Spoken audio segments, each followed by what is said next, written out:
we're going to talk about, so Meg Thee Stallion, she's been popping out with this boy. What's his name?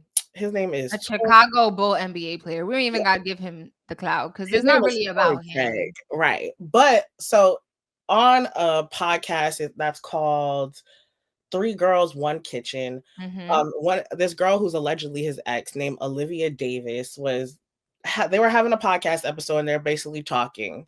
You want me to play the clip? I have it if you want me to play Yeah, it. we can play it. Okay, so just Olivia Davis is the one in the middle. I just wanted to say. okay, so let's just play the clip and we'll react after. Hear you ladies' craziest dating story that you've experienced over the past 2 years, and also what you learned from it. Because we always have to inspire our audience to grow and learn from our mistakes so they don't have to learn from their own. Yeah, learn through us. You want to go first? Yeah. Well, where do I start? Do I start the one where my ex is dating the Megan? Was it the Megan Stallion? What's her name? Meg Thee Stallion. Meg the Stallion. Megan. I'm just gonna call her Megan. Who's Megan? Who's Mag? I don't know. I just get my vowels like always mixed up. It's okay, she's from Russia. She's a foreigner. So I saw this. Yes. Me and Eva, we were sitting in bed scrolling on TikTok, and we're scrolling. Meg Thee Stallion pops up with some guy, and Eva's like, "Isn't that Olivia's ex?" And I'm like, "Oh yeah, his name's Torrey, right? Yep. Not Tory Lanez, a different Tory." Yeah, not that one. Just imagine. Interesting.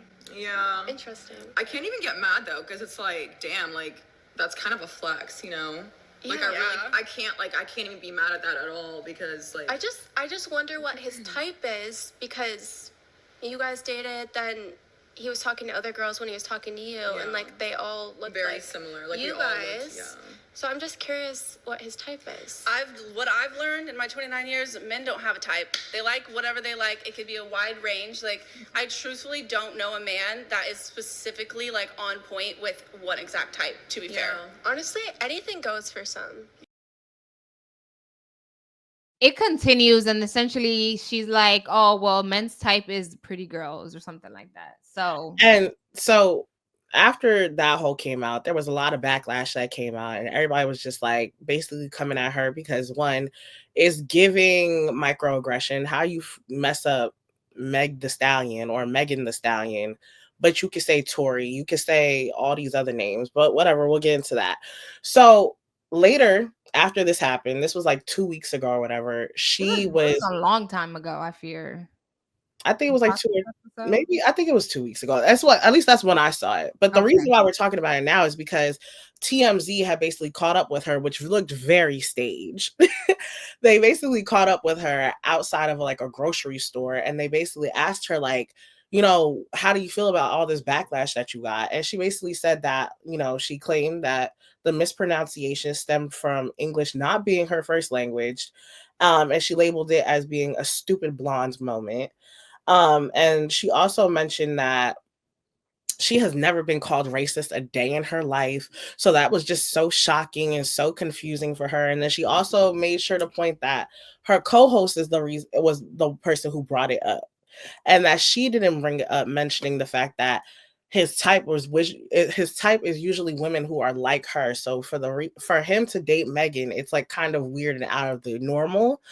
So the reason why I wanted to talk about this today is because I feel like a lot of times, especially when it comes to athletes, and like I see them pop out with their significant other, I am never surprised when I see it's a white woman. I'm actually surprised when it's a black female. Like, and I'm not even talking about like ambiguous black person. I'm talking about like a dark skin or like a brown skin black woman. I am very stunned, right? So when I see that type of interview, when she messed up the name, listen, Sheyla and I will tell you, we come from immigrant parents. We mess up names all the time. Yes. And don't get me, I mess up the simplest words sometimes, but I let that slide. I say, all right, bet, cool. But if she's like, the co-host ended up saying like, you know, I'm just so confused because usually like, you know, you dated him and then other people he's dated usually look like you. Why does that even matter? If y'all are broken up and you see that he's moved on, regardless if you were his type and he is moving on, what does that matter to you? He's not with you no more. Why is that even a point to point out? And it's like, to me, I feel like we all have this a natural like understanding that we always see these not always, but we see most athletes in the NBA, in the NFL, all with white women. And so when they, and I feel like white women are aware of that too. So when they do see that, they have no help, no other notion but to question what about her is better than me kind of vibe. Like that's what the conversation was given to me in my eyes. Sheyla, what you think? Yeah, so I have a different outlook, or I interpreted this differently. Mm-hmm. Number one, I always mispronounce names. That's why, like, when I do say names, I literally start off the podcast or the sentence by saying, I am so sorry if I mispronounce the name. So I can see a situation in which you are nervous, like, oh my God, I can't believe she's asking me about this.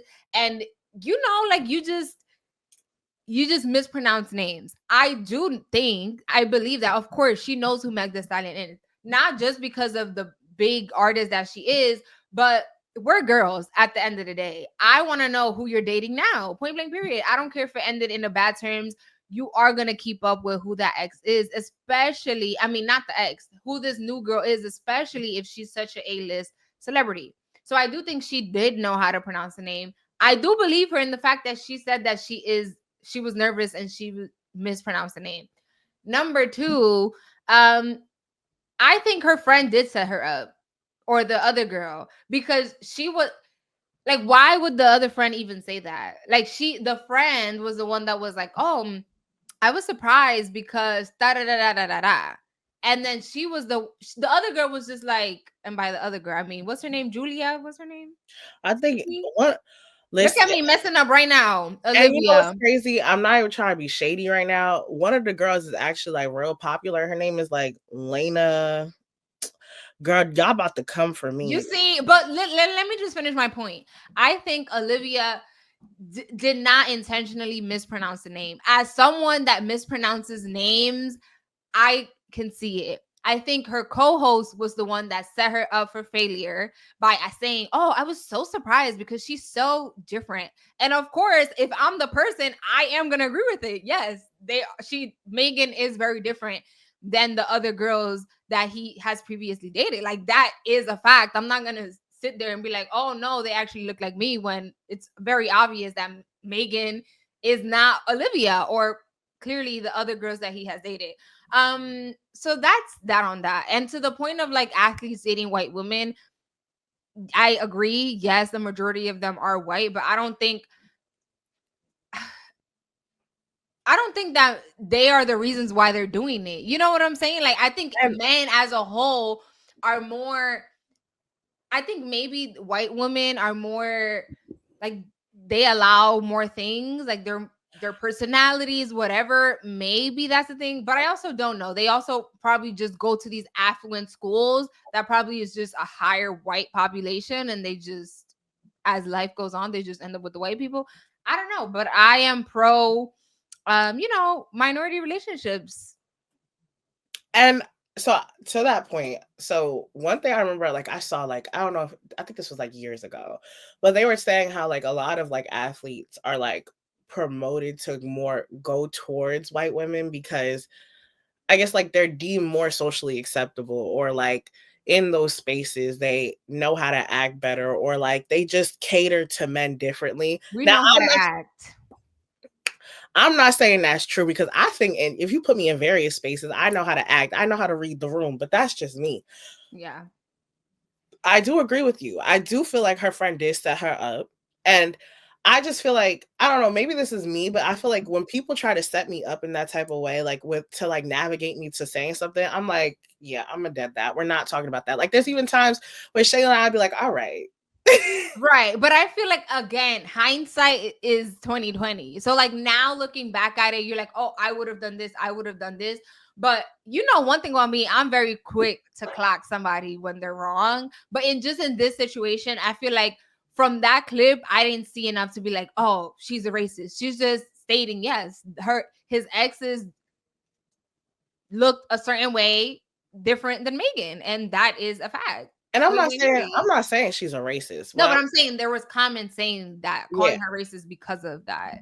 I just think that with this like idea of like Black athletes, white women, they are aware of that. So that's why I feel like her co-host made sure to like point that out. Like, you know, you're usually his type, but he's dating Meg. Like, how do you even feel about that? Like, what do you mean how she feel about that? That's her ex. Right. So if anything, they should be clocking the host of the show, not the thing. But again, to each their own. Let's move